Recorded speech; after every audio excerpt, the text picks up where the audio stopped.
स्वागत है आप सभी का हमारे YouTube चैनल जीके स्टडी वाला में। आज का वीडियो बहुत ही इंपॉर्टेंट होने वाला है क्योंकि आज जो आप लोगों का 29 सितंबर को पीएमएसएसबी का एग्जाम होने वाला है, उसके वीवीआई प्रश्नों को मैं साइंस के लेकर आया हूं जो आपके डायरेक्ट पीएमएसएसबी योजना के एग्जाम में पूछे जाएंगे। तो बिना किसी देरी के वीडियो को स्टार्ट करते हैं। अगर आप लोगों को 75,000 रुपया चाहिए क्लास 9th में, तो आप लोग मेरे इस वीडियो को पूरा देखिए। इससे डायरेक्ट 20 में तो कम से कम 19 क्वेश्चन तो इससे पूछे ही जाएंगे दोस्तों। 19 क्वेश्चन बहुत ही ज़्यादा होता है दोस्तों।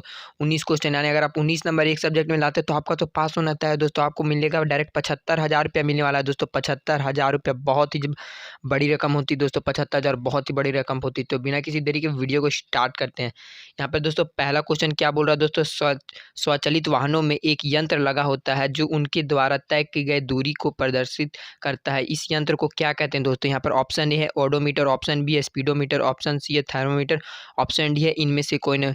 तो दोस्तों स्वचालित वाहनों में जो यंत्र लगा होता है उसको हम लोग बोलते हैं ओडोमीटर। ओडोमीटर इसका बिल्कुल सही हो जाएगा दोस्तों। ठीक है, चलिए अब हम लोग बढ़ते हैं दूसरे क्वेश्चन की ओर। यहाँ पे बोल रहा है सरल रेखीय गति का उदाहरण है दोस्तों। ऑप्शन ए है सरल लोलक की गति, ऑप्शन बी है सूर्य के चारों ओर पृथ्वी की गति, ऑप्शन सी है दोस्तों सड़क पर कार की गति, ऑप्शन डी है इनमें से कोई नहीं।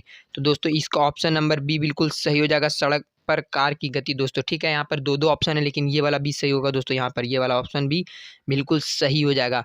चलिए अब हम लोग बढ़ते हैं क्वेश्चन नंबर 3 की ओर। यहाँ दोस्तों बोल रहा है कि इकाई समय में निश्चित दिशा में तय की गई दूरी को क्या कहते हैं दोस्तों। यहाँ पर क्या पूछ रहा है दोस्तों, इकाई समय में निश्चित दिशा में तय की गई दूरी को क्या कहते हैं। ऑप्शन ए है चाल, ऑप्शन बी है वेग, ऑप्शन सी है विस्थापन, ऑप्शन डी है त्वरण। तो इसका ऑप्शन बी बिल्कुल सही हो जाएगा, वेग कहते हैं। क्या कहते हैं दोस्तों, वेग कहते हैं। आप लोग याद कर लीजिए, बहुत ही आसान क्वेश्चन है। इस प्रकार के क्वेश्चन वहाँ पर आपके डायरेक्ट पूछे जाएंगे। अब हम लोग यहाँ पे क्वेश्चन नंबर 4 की ओर बढ़ते हैं। एक समान गति की अवस्था में त्वरण होता है दोस्तों। एक समान गति के अवस्था में त्वरण क्या चाहिए। तो ऑप्शन ए है शून्य, ऑप्शन बी है धनात्मक, ऑप्शन सी है ऋणात्मक, ऑप्शन डी है इनमें से कोई नहीं। तो 4 का ऑप्शन नंबर ए बिल्कुल सही हो जाएगा, शून्य। ठीक है, शून्य होता है। एक समान गति के उदाहरण में शून्य होता है। ठीक है दोस्तों, आप लोग याद कर लीजिए, शून्य होता है। चलिए अब हम लोग बढ़ते हैं क्वेश्चन नंबर 5 की ओर। यहाँ बढ़ते हैं दोस्तों। संवेग किस राशि संवेग कैसी राशि है दोस्तों पूछ रहा है। ऑप्शन ए है सदिश, ऑप्शन बी है अदिश, ऑप्शन सी है सदिश एवं अदिश, ऑप्शन डी है इनमें से कोई नहीं। तो 5 का ऑप्शन नंबर ए बिल्कुल सही हो जाएगा। संवेग कैसी दोस्तों, सदिश राशि। आप लोग यहाँ से याद कर सकते हैं, 7 से संवेग और 7 से सदिश। ठीक है, यहाँ से आप लोग को एक ट्रिक मिल गया होगा। चलिए अब हम लोग बढ़ते हैं क्वेश्चन नंबर 6 की ओर। यहाँ पे पूछ रहा है सभी वस्तुएं अपनी अवस्था में परिवर्तन का विरोध करती है, यह गुण कहलाता है दोस्तों। ऑप्शन ए है पल, ऑप्शन बी है जड़त्व, ऑप्शन सी है द्रव्यमान, ऑप्शन डी है संवेग। तो 6 का ऑप्शन नंबर बी बिल्कुल सही हो जाएगा, जड़त्व कहलाता है दोस्तों। जड़त्व कहलाता है। आप लोग याद कर लिए, बहुत ही आसान क्वेश्चन है। चलिए अब हम लोग बढ़ते हैं क्वेश्चन नंबर 7 की ओर दोस्तों। यहाँ पर पूछ रहा है संवेग का ऐसा ही मात्रक होता है दोस्तों। यहाँ पर ऑप्शन है केजी मीटर प्रति सेकंड, ऑप्शन है केजी मीटर प्रति सेकंड स्क्वायर, ऑप्शन सी है न्यूटन, ऑप्शन डी है मीटर प्रति सेकंड। तो 7 का ऑप्शन नंबर ए बिल्कुल सही हो जाएगा, केजी मीटर प्रति सेकंड। ठीक है, आप लोग याद कर लीजिए, ये आसान क्वेश्चन है। ठीक है, चलिए अब हम लोग बढ़ते हैं क्वेश्चन नंबर 8 की ओर दोस्तों। अगर आप लोग अभी तक हमारे चैनल को सब्सक्राइब नहीं किए तो कर लीजिए, क्योंकि यहाँ पर ही बहुत ही धाकड़ तरीके से तैयारी कराई जाती है। अगर आपने हमारे साइंस के पार्ट 1 को नहीं देखा दोस्तों तो आपको लिंक मिल जाएगा डिस्क्रिप्शन में, आप लोग वहाँ से जाकर देख सकते हैं। डिस्क्रिप्शन से आप लोग वहाँ से वीडियो को देख लीजिएगा। ठीक है, बहुत ही इंपॉर्टेंट क्वेश्चन था, मैंने उसमें भी बताया था। ठीक है, चलिए अब हम लोग बढ़ते हैं क्वेश्चन नंबर यहाँ पर 8 की ओर बढ़ते हैं दोस्तों। यदि दो वस्तु ए और बी द्रव्यमान क्रमशः 6 केजी तथा 34 केजी है तो। ठीक है, यहाँ पे पूछ ऑप्शन से आपको बताना है। ठीक है, ऑप्शन ये है कि ए का जड़त्व 20 से अधिक है। यहाँ पे देखिए सबसे पहले कि इसका ए का द्रव्यमान दिया है दोस्तों। यहाँ पर ए का द्रव्यमान दिया हुआ है 6 केजी। ठीक है, ए का द्रव्यमान यहाँ पे, रुक जाए 1 मिनट। यहाँ पे दोस्तों ए का द्रव्यमान यहाँ पे आपको 6 केजी नजर आ रहा होगा दोस्तों। यहाँ पर ए का द्रव्यमान कितना केजी नजर आ रहा है, यहाँ पे 6 केजी नजर आ रहा है।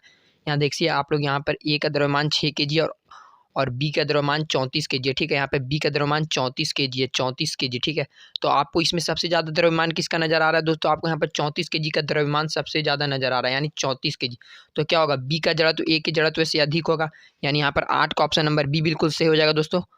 एकदम मैंने आपको समझा दिया क्लियरली दोस्तों। देखिए आपको क्या करना है, जड़त्व पूछा है दोस्तों। अगर जड़त्व पूछेगा ना तो सबसे पहले आपको देखना है कि कौन सबसे ज़्यादा वजन है। तो यहाँ पे 34 केजी सबसे ज़्यादा, उसके बाद 6 केजी है। तो बी का जो जड़त्व है ना वो ए से अधिक होगा, यानी ऑप्शन नंबर ए बिल्कुल सही हो जाएगा दोस्तों। ठीक है, ऑप्शन नंबर बी।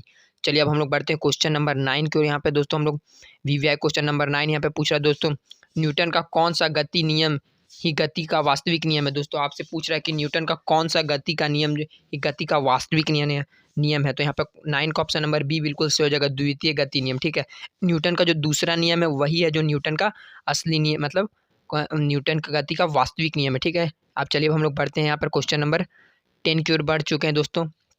पृथ्वी के गुरुत्वाकर्षण त्वरण जी का मात्रक होता है दोस्तों, यहाँ पे पूछ रहा है। तो ऑप्शन ए दिया वो मीटर प्रति सेकंड, ऑप्शन बी है मीटर प्रति सेकंड स्क्वायर, ऑप्शन सी है एन, ऑप्शन डी है KG point M meter second. तो यहाँ पर 10 का ऑप्शन नंबर बी बिल्कुल सही हो जाएगा, मीटर प्रति सेकंड। यहाँ पर मीटर प्रति सेकंड स्क्वायर बिल्कुल सही हो जाएगा। हम लोग बढ़ते हैं क्वेश्चन नंबर 11 की ओर। यहाँ पे पूछ रहा है दोस्तों, पृथ्वी सूर्य के चारों ओर चक्कर लगाती है या किस बल के कारण होता है। दोस्तों यहाँ पर इसका ऑप्शन ए बिल्कुल सही हो जाएगा, गुरुत्वाकर्षण बल के कारण। ये आप लोग बहुत ही 8वीं क्लास में, आपका 8 क्लास में ये क्वेश्चन था दोस्तों, ठीक है। 8 क्लास में क्वेश्चन था VVI प्रश्न, इसको आप लोग याद कर लीजिए, गुरुत्वाकर्षण बल के कारण किया जाता है, ठीक है। अब हम बढ़ते हैं क्वेश्चन नंबर 12 की ओर। यहाँ पे पूछ रहा है दोस्तों, सात्विक गुरुत्वाकर्षण जी का SI मात्रक होता है दोस्तों, जी का SI मात्रक क्या होता है। तो यहाँ पे 12 का ऑप्शन नंबर सी बिल्कुल सही हो जाएगा, NM स्क्वायर। आप लोग इसको देख लीजिए और याद कर लीजिएगा, ठीक है दोस्तों। बहुत ही आसान क्वेश्चन मैं लेकर आऊँ, ठीक है। जो आप लोग को लग रहा होगा कि ऐसे आसान क्वेश्चन नहीं पूछे जाएंगे दोस्तों, लेकिन ऐसे ही आसान क्वेश्चन पूछे जाएंगे, ठीक है दोस्तों। अब हम लोग यहाँ पे 13 क्वेश्चन की ओर बढ़ रहे हैं। यदि दो वस्तुओं के बीच की दूरी को आधा कर दिया जाए तो उनके बीच का गुरुत्वाकर्षण बल किस प्रकार बदलेगा। दोस्तों अगर पूछ रहे हैं यहाँ पे, ठीक है, तो आपको क्वेश्चन को पढ़ना है। उसका यहाँ पर 13 का ऑप्शन नंबर ए बिल्कुल सही हो जाएगा, 4 गुना बढ़ जाएगा, ठीक है। 4 गुना बढ़ जाएगा, ये आप लोग याद कर लीजिए, 4 गुना बढ़ जाएगा। यहाँ पर ऑप्शन नंबर ए बिल्कुल सही हो जाएगा। चलिए अब हम लोग बढ़ते हैं क्वेश्चन नंबर 14 की ओर। यहाँ पे पूछ रहा है दोस्तों, 14 नंबर क्वेश्चन में क्या बोल रहा है, द्रव्यमान का मान सभी जगह होता है। दोस्तों क्या चीज होता है, द्रव्यमान का मान सभी जगह क्या चीज होता है। यहाँ पर ऑप्शन है समान, ऑप्शन बी असमान, ऑप्शन सी है परिवर्तनशील, ऑप्शन सी है इनमें से ऑप्शन डी है इनमें से कोई नहीं। तो 14 का ऑप्शन नंबर ए बिल्कुल सही हो जाएगा, सब जगह समान रहता है दोस्तों, ठीक है। द्रव्यमान का मान सभी जगह समान होता है। चलिए अब हम लोग बढ़ते हैं क्वेश्चन नंबर 15 की ओर। यहाँ पे पूछ रहा है दोस्तों, यहाँ पर ये वाला फिगर को पहले आप लोग ये वाले फिगर को ध्यान से देख लीजिए, आप लोग ये वाली फिगर को ध्यान से देख लीजिए, उसके बाद आपको पढ़ना है, ठीक है, क्वेश्चन को। तो आपको यहाँ पे पूरा दिए गए चित्रों में पदार्थ का किस अवस्था के कणों को दिखाया गया। दोस्तों यहाँ पर आप देख सकते हैं बहुत ही सामने सामने। तो दोस्तों इसका ऑप्शन हो जाएगा ऑप्शन नंबर ए बिल्कुल सही हो जाएगा, ठोस। यहाँ पे ऑप्शन ए बिल्कुल सही हो जाएगा, ठोस होगा, ठीक है। क्योंकि यहाँ पर आप देख सकते हैं अगर कणों के बीच में सामान्य सामने सामने सामने सामने इस तरह डॉट है, यानी बहुत कम स्पेस दिया हुआ, तो उसमें ठोस बोलते हैं दोस्तों। इसी तरह का कुछ फिगर है दोस्तों, यहाँ पर आप देख सकते हैं इसी प्रकार का कोई फिगर है। तो इसमें ठोस अगर मान लीजिए दूर दूर पे रहता है, ऐसे ऐसे ऐसे ऐसे ऐसे ऐसे रहता है ना दोस्तों। यहाँ पर अगर आप ये वाली फिगर में देख रहे हैं तो ऐसे ऐसे रहता है, तो ये गैस हो जाता है, ठीक है, और फिर पानी होता है। चलिए अब हम लोग बढ़ते हैं क्वेश्चन नंबर 16 को। यहाँ पर दोस्तों 4 भी क्वेश्चन बच गए हैं और आप लोग के एग्जाम में डायरेक्ट पूछे जाएंगे, ठीक है। यहाँ पे पूछ रहा है, अगरबत्ती की सुगंध आपके द्वारा से आपको दूर से मिलती है, इससे पदार्थ के कण के किस गुण को पता चलता है। दोस्तों यहाँ पे पूछ रहा है, ठीक है। तो आपको ऑप्शन यहाँ पर ए है, पदार्थ के कण बहुत छोटे होते हैं, ऑप्शन बी है पदार्थ के कणों के बीच रिक्त स्थान होता है, ऑप्शन सी बोरा पदार्थ के कण एक दूसरे को आकर्षित करते हैं, ऑप्शन डी बोरा पदार्थ के कण निरंतर गतिशील होते हैं। तो 16 का ऑप्शन नंबर यहाँ पर दोस्तों डी बिल्कुल सही हो जाएगा, पदार्थ के कण निरंतर एक दूसरे को गतिशील करते हैं, ठीक है। ऑप्शन नंबर डी बिल्कुल सही हो जाएगा।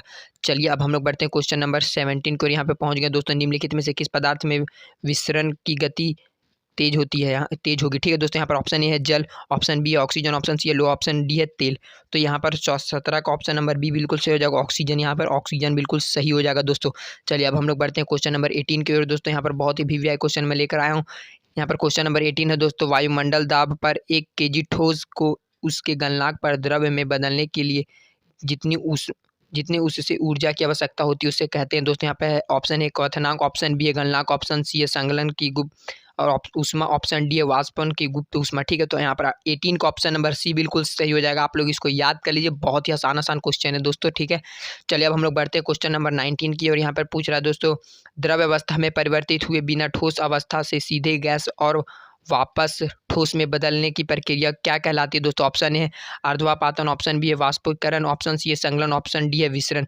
तो 19 का ऑप्शन नंबर ए बिल्कुल सही हो जाएगा, अर्धवापातन, ठीक है। आप लोग याद कर लीजिए। अब हम लोग दोस्तों 20वां लास्ट क्वेश्चन देखने वाले हैं दोस्तों, ठीक है। यहाँ पे पूछ रहा है दोस्तों, क्वथनांक से कम ताप पर द्रव के वाष्प में परिवर्तित होने की प्रक्रिया क्या कहलाती है। दोस्तों ऑप्शन है अर्धवापातन, ऑप्शन बी है वाष्पीकरण, ऑप्शन सी है संगलन, ऑप्शन डी है गलन। तो दोस्तों इसका आंसर हो जाएगा 20 का ऑप्शन नंबर बी बिल्कुल सही हो जाएगा। आज के वीडियो में बस हम लोग इतने ही क्वेश्चन को देखने वाले। VVI जो इतने भी मैं क्वेश्चन लेके आऊँ सारे VVI है दोस्तों। ऐसा क्वेश्चन आपको पूरे यूट्यूब पे कहीं नहीं मिलेगा दोस्तों। अगर आपने हमारे चैनल को सब्सक्राइब नहीं किया तो कर लीजिए इस प्रकार के वीडियो।